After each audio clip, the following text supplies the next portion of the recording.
Adam Yazid. Adam Yazid masuk pelatnas sekarang. Ya, buat Olimpik. Bisa dapat Olimpik. Ya, PON juara nasional juga tuh PON itu. Dingo PON Di nasional. antara itu yang paling fenomenal tuh siapa sih? Yang paling fenomenal. Kayaknya rasanya seorang Dodo itu puas nih Saya prestasinya dia. Puasnya satu,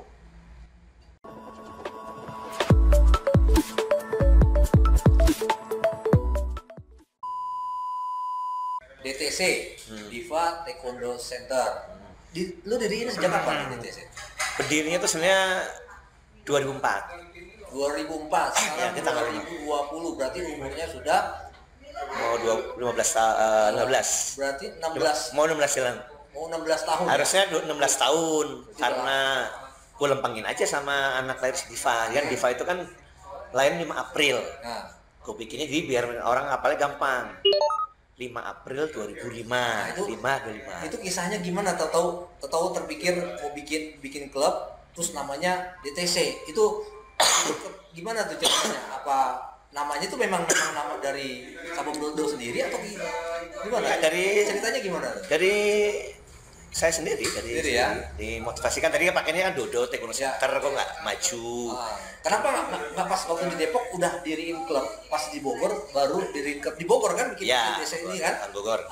Kenapa akhirnya di Bogor bikin DTC itu di Bogor? Kenapa nggak mulai dari Depok dulu? Ya karena waktu di Depok itu kan kita masih bujang, belum mikirin klub, belum mikirin ini, mikir seneng, terus kan apa namanya, buka cabang lah, sampai cabang banyak, baru udah mulai di umur 3 tahun lah baru, karena kan kita punya atlet bagus banget, lumayan bagus sama Aswada, kan kejuaraan itu kan harus pakai nama klub, atau pakai nama sekolahan, eskul kan nggak ngasih duit sekolahan juga, SMP SMA.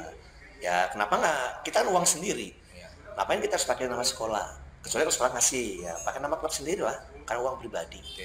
Diva Taekwondo Center berdiri waktu itu 2000. Apakah langsung menghasilkan Sudah. atlet bagus? Udah punya atlet bagus ya? Tahun 99 aja Con, itu tahun 99 itu saya mau udah ditakdirkan jadi pelatih, mungkin saya ini sejarahnya lagi nih gue ceritain. Emang Di ditakdirkan Cengkeh, dari lahir mungkin udah jadi. ya gue gara-gara dikasih bajunya Temi itu kayaknya tuh. Gitu ya. Baju Temi. buluk, Adidas dan kibarnya Kembang Tiga. Temi mana? Orang gila ya. Temi Wijaya. Ya, yang ya. Pak salto itu. Ya kayaknya. Hah? Itu kan berkah itu. Jadi Gitu ya? gue kasih baju jelek, Adidas asli, biar warnanya coklat lah gitu. Jadi di situ aku mendiriin unit di Bukit Cengkeh, Pak Jenal.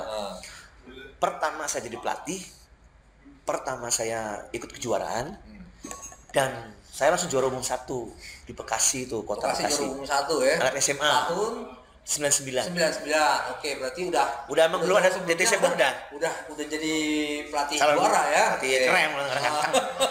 Jadi 99. Sekarang pegang UI juga kan, udah kan turun kelas film lu kan. Gitu ya. Ya. Gue juga pengen turun, cuma kan lu bukan mahasiswa. Jadi kan gak bisa gue main kejuaraan. Umurnya juga udah kelebihan kayaknya. Kelebihan. Dulu kan gak ada kejuaraan prakadet, cuma kan gak ada. Adanya kan SMA sama mahasiswa. Ya gue mau ke kejuaraan ya gimana, umur udah lewat. Bukan mahasiswa, kan tanya kartu mahasiswanya gak ada.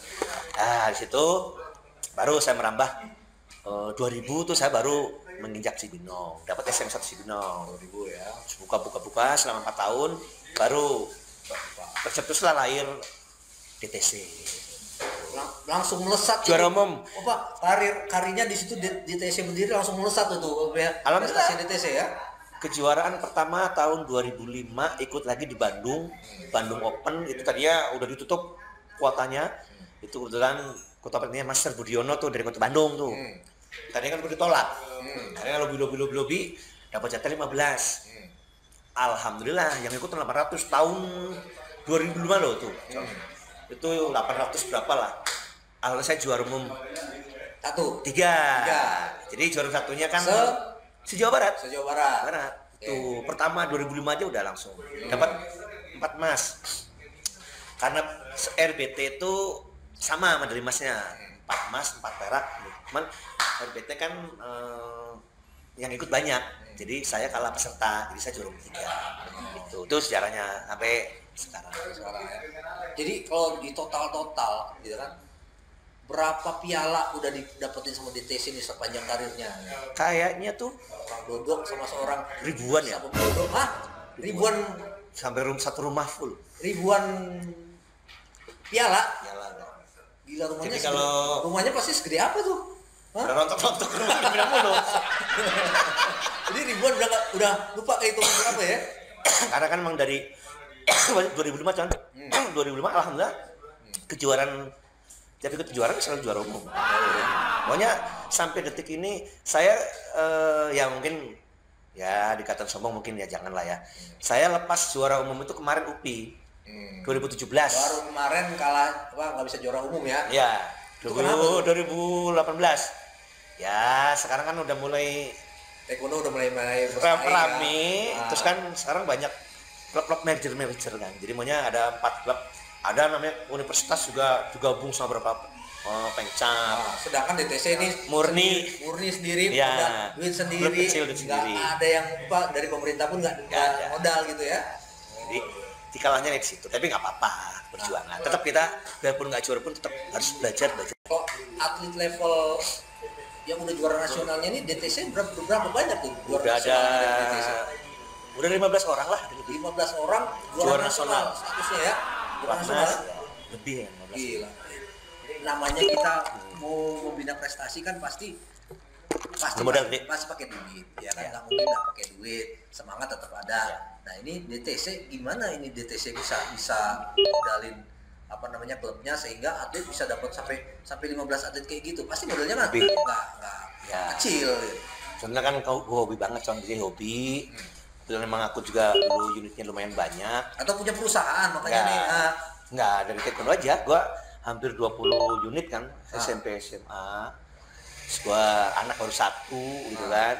Terus kan ya enggak 2005 itu ya gua modal-modalin. Jadi sebenarnya ada yang kuliah pun kita bantu, SMA. Ada yang atlet sampai juara nasional dari SMP kelas dari kantong gua. jadi artinya Gua tuh jual tanah. kalau pelatih mau menghasilkan atlet berarti harus berani Modal. keluar modal ya. Nggak cukup ratusan Gitu ya? juta. Nggak Lebih dari nggak cukup dia jago melatihnya Latih. doang ya, tapi sebenarnya dia juga harus mau korban ya. Iya, gua jual tanah sampai 600 meter bro. Tahun 2010. Berarti banyak pelatih 600 meter. pelatih hebat melatih nggak juara karena dia nggak mau korban gitu. Bisa juga ya gitu ya. No comment tuh Pak. Jadi kembali kalau gue kan memang hobi. Jadi istilahnya apapun kita kasih. Masa nanti atlet itu ingat sama gue, alhamdulillah nggak ingat, alhamdulillah. Jadi yang jelas gue ngediin DTC ini sejarahnya satu ya tanah 600 meter, mobil gue ganti, motor, sampai kejuaraan tuh tahun-tahun zaman belum ada WA. Tiap kejuaraan gue tuh sampai tahu. Gue kalau bawa handphone kejuaraan ke Bandung ini sampai charger, sampai bungkusan handphonenya gue bawa. Kalau duitnya habis gue jual tuh handphone Gitu ya, buat sampai, anak sampai orang. sebegitu ya, sampai jual aset ya. Iya, makanya kalau jadi Sampai pelatih jual tanah jangan-jangan. tanah 600. Gila. Jadi pelatih jangan pelit-pelit ya, kalau perlu jual rumah biar sukses. Saya belum punya rumah. Gitu. Ya, Muridnya biar banyak. pelatih. Nah. Jadi ya itu kan kebahagiaan. Ngomong-ngomong tadi ngeliat tempat latihannya tuh di sekolahan TK ya. Aula sebetulnya. Aula ya. Ya sekolah TK. Aula ya. Terus apa emang dari dulu tempatnya di situ atau memang Itu baru ya? 3 tahun lah. Alhamdulillah rezeki anak soleh. Jadi sewa murah gitu. Temen juga jadi yang punya, jadi sewanya murah banget lah. Ya, dikasih. Ya mungkin Allah itu Tuhan itu ngasih jalannya sekarang. Biarpun bentuknya nggak barang, cuman nggak bentuk duit, cuman bentuknya sesuatu. Kita tempat latihan juga dikasih, tempat Pemda juga alhamdulillah. Terima kasih sama Bupati juga kan. Kita dikasih Pemda nggak sewa saya. Beriman. Di sini juga murah, sebulan 400.000, mau berapa kali latihan. Itu terus di PSI juga ada, dikasih gratis juga. Jadi itu mungkin yang namanya. Jadi mau jadi pelatih itu satu sukses harus benar-benar korban. Korban tenaga, pikiran, uang. di satu poin kesimpulannya adalah menjadi pelatih ya harus berani berkorban ya kan, jangan cuma minta iuran doang. Ya, pengennya kita tertahan. Gue dulu pengen punya mobil bagus. Makan duitnya buat anak-anak, gue beli. Nah, pengen beli rumah. Sampai sekarang rumah belum punya, ya nggak apa-apa. Oh, mudah-mudahan nanti setelah ini ya rumah kayaknya bisnisan bakal doain. Nah, itu mah tajir-tajir udah. Duitnya banyak. Cuman ya nggak apa-apa. Jadi sabuk hitam dan 4 sudah. Jadi pelatih sejuta umat sudah, ya kan? Jadi pengurus udah pernah. Al Bogor udah, Binpres pernah. Di Kabupaten Bogor Binpres. Jadi wasit Ya udah ada bagiannya lah. Wasit nggak minat ya? Bukan nggak minat. Nggak minat. Jadi gini, manusia itu harus nggak boleh serakah nih, sorry, man. Yang bagian wasit. Kalau gua kan pelatih, ya pelatih aja. Jadi gua nggak perlu. Jadi nggak mau ngambil lahan yang lain ya. Oke. Gitu. Biarkan teman-teman yang lain jadi wasit. Jadi bagiannya masing-masing. Jadi gitu. tangan kan cuma dua, nggak boleh jadi pelatih pelacap, jadi wasit, jadi gimana latihnya? Ada tuh kayak gitu ya? Nggak tahu. Kalau saya sih rangkap kayak gitu ya. ada. Tangan kakinya berapa gitu ya? Nah, tapi dan muridnya nggak ada yang mau latihan karena nggak ada pelatihnya. Orang lain disalahin. Kalau memang pelatihnya tenaganya kurang. Jadi gini, kita melakukan sesuatu itu gimana ya? Ya satu aja. Maunya gue mau jadi wasit. Ya mungkin pelatih oke lah, jangan banyak pelatih. Karena nanti yang latih siapa? Kan banyak orang tua sekarang ini kan nggak kayak dulu. Orang tua sekarang kan lebih pintar dari kita mungkin ya. Mungkin orang mau latihan gara-gara jadi wasit, unitnya terbengkalai, nggak ada yang pegang. Dia udah bayar mahal, dikasih sabuk merah atau jadi asis. Orang tua protes, pasti keluar, pindah ke klub lain. Ya jangan marah pelatih si pelatihnya itu karena muridnya pindah ke tempat lain karena nggak ada pelatih. Orang bayar mahal dikasihnya asisten sabuk merah. Mau nggak lu? Iyalah, mau dah. Mau lah. Gua Iya, kalau latihan makanya. pasti harus sama pelatih yang Tuh. jagoannya. Ya maksudnya Ya. itu aja. Nah sama satu lagi, makanya kalau mau jadi pelatih itu datang tepat waktu. Jadi datangnya duluan sama pelatih. Jadi kisi-kisinya gini. Ini ya sukses gue ya. Oke, berarti ini masuk ke kiat suksesnya Klub mau jadi pelatih. menjadi pelatih sukses atau supaya klubnya jadi sukses gimana? Ada. Nah, ini coba. Jadi satu, kalau bisa datang duluan dari muridnya. Waktu datang Duluan. jangan duluan. Ya. Jangan telat. Nggak telat. Oke. Kalau pulang belakangan. Pulang belakangan, datang paling duluan, pulang paling belakangan. Ya. Nah, itu pelatih harus denger tuh. Jangan kalau jadi pelatih datangnya belakangan pulang duluan. Oh, Atau kalau muridnya pindah, ada tuh kayak banyak gitu. kata. Banyak. Nanti kalau muridnya pindah, gue di itu ya. Jadi orang tua tuh situ, masa apa? Jadi datang tepat waktu, pulang ya belakangan tuh pelatih. Jadi itu ya mohon maaf jangan sampai tersinggung orang juga. Jadi ya kan kita ini kan mau berbagi Ya, kisah ya kan. sama satu ya, jangan sama satu lagi ya. Tips yang lainnya apa tuh? Kita ngelatih jangan orientasi ke uang lah. Kalau kita ngelatihnya profesional, hasilnya bagus, nanti uang datang sendiri. Oh, jadi pelatih jangan yang terbayang di mata kita tuh duit Dulu ya ya. kan. Hasilnya Biarpun dulu kita ya. butuh duit, Ah. biarpun kita butuh uang, tapi kan itu nomor 3 kalau menurut gue ya. Nah. Kalau nanti kita anak itu datang sendiri kok, nggak perlu diminta, orang tuh pasti ngerti lah. Aja. Tapi ada juga tuh ya yang pelatih muridnya sukses tapi dia juga kaya. Ada kayak gitu kan? Nggak tahu aku mau siapa ya? Muridnya sukses. Nah, terus muridnya sukses berprestasi tapi dia juga sukses dari segi Materi. finansial gitu, materi gitu. Ya banyak, ada banyak. Tadi Mbak tuh ada strategi lain untuk sukses jadi pelatih atau memajukan klub? Ya satu harus fokus gitu aja. Kalau mau jadi pelatih ya pelatih aja, nggak usah jadi wasit. Mohon maaf nih jangan tersinggung, yang jadi wasit, yang jadi ini, jadi pasti nggak perlu cerita, mereka tahu lah gitu aja. Jadi ya kira-kira kurang lebih ada 3, ada disiplin tepat waktu. Duluan kalau bisa. Tepat waktu.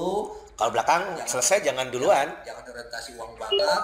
3, fokus. Ya. Terus sekarang sudah sukses nih seorang Sabung Dodo melatih, udah punya atlet hebat apa. Sekarang cita-cita di taekwondo masih ada nggak yang belum tercapai? Ada. Ya paling pengen punya dojan sendiri lah. Pengen punya dojan sendiri. Oh sekarang nih belum punya ceritanya? Punya. Belum ada donatur. Kita belum tahu kali mungkin. Ya mungkin mereka membutuhkan masih. Ada yang punya duit invest di dojannya Master Dodo pasti untung. Ya, insya Allah lah. Ya. Oke, jadi tinggal itu aja ya cita-cita ya. Ya, Atlet ya. ada lagi mungkin atlet ada yang belum tercapai gitu, mungkin sudah ada yang belum pernah olimpiade atau Ya paling ini aja anak gue sendiri contoh. Kan sekarang dulu kan anak orang kita angkat jadi orang biasa, jadi orang luar biasa lah. Sampai anak sekarang anak berapa dapat sekarang? Anak 4. cewek semua. Semua taekwondo. Ya. Semua juara. Oh, alhamdulillah Semua juara. Berarti belum Hah? Ya. Semua udah juara ya? Belum pelatnas. Nanti mudah-mudahan nanti mungkin nomor 2 atau mungkin nomor 3 atau nomor 4 nanti yang pelatnas. Oke. Doain aja. Ya, artinya ini keluarga taekwondo semua dan taekwondonya maju semua, Ya. ya kan? Oke. Cita-cita udah tinggal punya dojang sendiri. Oke. Sekarang mungkin bisa dikasih pesan yang lain sama teman-teman pelatih, ya kan, supaya apa sih namanya yang harus kita lakukan supaya taekwondo Indonesia ini berprestasi. Tadi untuk level top kita udah bisa. Nah, sekarang coba dong kasih saran buat teman-teman pelatih, pengurus supaya taekwondo Indonesia ini makin maju gitu. Karena kan kalau kayaknya sekarang Indonesia naik turun nih prestasinya, ya kan? Apa namanya? Zaman dulu kayaknya ini, tapi sekarang kayaknya agak turun lagi nih gitu. Kira-kira gimana, ada pesan-pesannya nggak? Tips-tipsnya sebagai pelatih yang sudah berhasil mencetak atlet banyak. Wah, itu mah bukan domain gue nih ya. Gitu. Jadi nanti kalau gue salah ngomong bisa dituntut gue nih. Indonesia ya. Yang jelas gini ya, Con. Kalau sarap ininya aja, perekrutannya aja gitu harus lebih. Perekrutannya yang bagus ya, lebih transparan. Kayak dapetin bibit unggul. Bibit yang bagus. Ya, karena kan gue aja ngelatih dari orang biasa dan posturnya juga nggak tinggi-tinggi banget. Dari orang biasa mungkin ada 1-2 yang kuisinya kurang pun kita bisa cetak juara nasional, bisa cetak juara gitu loh. Apalagi yang kayak kepengurusan orang masuk pencap itu kan anak udah terseleksi. Atlet udah bagus, postur udah bagus. Orang masuk pelada juga kan sama, udah anak atlet terseleksi. Masuk pelada atlet udah terseleksi. Ya, sedangkan kita aja yang orang dari nol jadi nggak bisa jadi juara gitu loh. Masanya mereka yang udah dibiayain sama negara nggak bisa. Kan udah ada 15 tuh atlet. Ya, kira-kira atlet bintangnya nih siapa aja sih yang udah ini mungkin bisa disebutin nama-namanya yang fenomenal itu jago-jagonya yang dihasilkan sama Sabung Dodo. Semuanya jago semua ya. Sekarang kayaknya orang-orang pengen tahu gitu kan. Sejarah juga nih. Sejarah pertama gue nyetak juara nasional itu si Gardena. Itu Nasir gua tuh ambil kotak. Gardena juara nasional, cewek itu ya. Vietnam juara. Oke, Vietnam juara. Itu latihan dari SMP kelas 1. Itu ponakannya Bristawa tuh sama Andre tuh, Master Vector. Ikut saya. Terus dari Dena Piska Australia juara nasional, Popnas dua kali juara Popnas. Dena juara Popnas juga. Juara nasional juga. Vietnam dapat emas. Nanti foto-fotonya boleh dong lagi ya. Terus si nomor 3 itu si Patan tuh perak nasional tuh di Magelang tuh, sama Dina bareng. Terus Piska yang pelatnas ya. Piska si Dena, terus si sini Patan tadi ya. Si Intan Januar terus si Dinggo yang lama, Dinggo dari SMA kelas 2 itu pelatnas. Dinggo itu terakhir dia Asian Games ya, lama Jepang tuh kemarin. Asian Games terakhir ya. Asian Games. Di SEA Games perak. SEA Games perak, Asian Games kalah pertama ya, mungkin belum milik lah. Sekarang kan masuk si Adam sekarang yang lolos pelatnas ya. Adam Yazid masuk pelatnas sekarang. Ya, buat Olimpik. Bisa dapat Olimpik ya. PON juara nasional juga tuh, PON itu. Dinggo PON nasional. Di antara itu yang paling fenomenal tuh siapa sih? Paling fenomenal. Kayaknya rasanya seorang Dodo itu puas nih sama prestasinya dia. Puasnya satu, saya klub kecil ya. Dari Cibinong, dan saya nggak juara nasional, tapi saya bangga saya bisa masukin Ragunan itu udah ada 10 orang, dan masuk Ragunan itu terima 6 se-Indonesia. 6 orang loh satu itu. 4 orang masuk bareng. Adam terima 6 se-Indonesia. Se-Indonesia terima 6. Maksudnya tuh saya masuk 4 orang hari itu, tahun itu. Di tahun berapa tuh? Ya, si Adam tahun berapa lupa lah. Jelas di tahun yang sama. Pelatnas masuk 5 orang bareng. Masuk langsung 5 orang. Enggak ada tuh kayaknya. Ada jangan sombong ya. Ada enggak kira-kira klub kayak gitu ya? Kayaknya enggak ada ya. Kayaknya enggak ada ya. Tapi yang lain enggak boleh kalah, ya kan? Enggak boleh kalah sama DTC kan. Oke. Emang juaranya pun kan ada campur tangan Pemcap juga, Planet. Makasih juga ya, pasti. Pemcap Bogor, Pemcap Depok, makasih juga Pemcap Kaum Bogor, Kota Bogor, Cirebon juga kan ini juga. Terus jangan lupa makasih juga sama Pemprov Jawa Barat Ya. tetap itu Iyalah, number pasti. one lah, the best taekwondo Indonesia Jawa Barat. Oke. Yang jelas ya, yang membuktikan ya, yang menakjubkan dari Dodo ini adalah dia ini bukan seorang juara nasional, bukan juara dunia, bukan atlet hebat, tetapi dia bisa menghasilkan atlet-atlet hebat. Ya kan, ternyata itu yang Belajar. itu yang menurut gua kehebatannya Dodo di situ. Ya. Ya kan, kadang-kadang ada orang pelatih udah karena mungkin dia seorang atlet yang hebat, Punya dia merasa piagam, pelatih ya. hebat. Padahal ya belum tentu juga. Ya. Ternyata udah ada bukti. Ada seorang pelatih yang basicnya bukan seorang atlet Atlet. hebat, tapi dia bisa menghasilkan atlet hebat. Itu Ada kan. syaratnya. Nah, Mau belajar dan mau belajar.